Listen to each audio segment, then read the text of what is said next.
Wala umanong nakikitang posibilidad si House Speaker Sonny Belmonte na ma-impeach si President-elect Rodrigo Roa Duterte.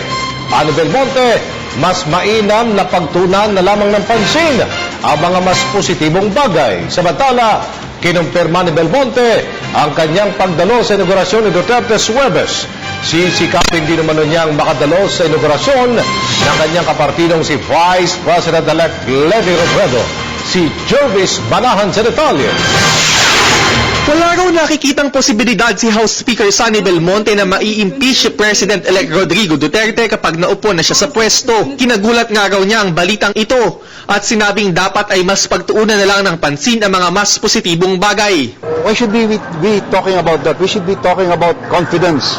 We should be talking about achieving and so forth. Hindi yung parang may takutan na dito, may parang negativism na. This is a new administration. Let's think positive as a people, no? Sa lumalabas na komposisyon ng Kongreso ngayon, halos nakasisiguro na si Duterte ng malakas na suporta mula sa mababang kapulungan dahil lumalabas na malakas sa numero ang majority coalition na inaasahang pangungunahan ni Representative Pantaleon Alvarez. Dahil dito, malabo na rin talagang magkaroon pa ng impeachment. Nauna nang kumalat ang mga aligasyon na nagbabalak ang Liberal Party na ipa-impeach si Duterte para makuhang muli ng partido ang pagkapangulo. Pero tahasan naman itong itinanggi ni Belmonte. Yan ang malaking kalokohan naman yan. Yan parang intrigang sinasabi ng mga tao. And I know, hindi mga periodista nag-iisip nun. No? Pero yan ang number one intriga sa lahat.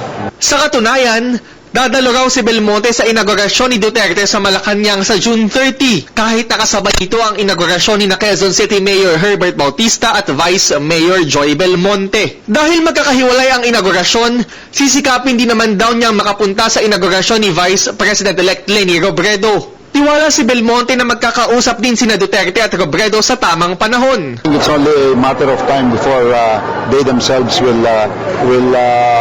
get on working relations with each other. 2 araw bago bumaba sa pwesto, nag-donate si Belmonte ng isang bronze bust ni Jose Rizal at orihinal na kopya ng 1935 Constitution sa Kongreso. Binili pa raw niya sa kilalang alagad ng sining na si Napoleon Abueva ang bust ni Rizal at ibinigay niya sa Secretariat ng Kongreso para mailagay sa harap mismo ng plenaryo.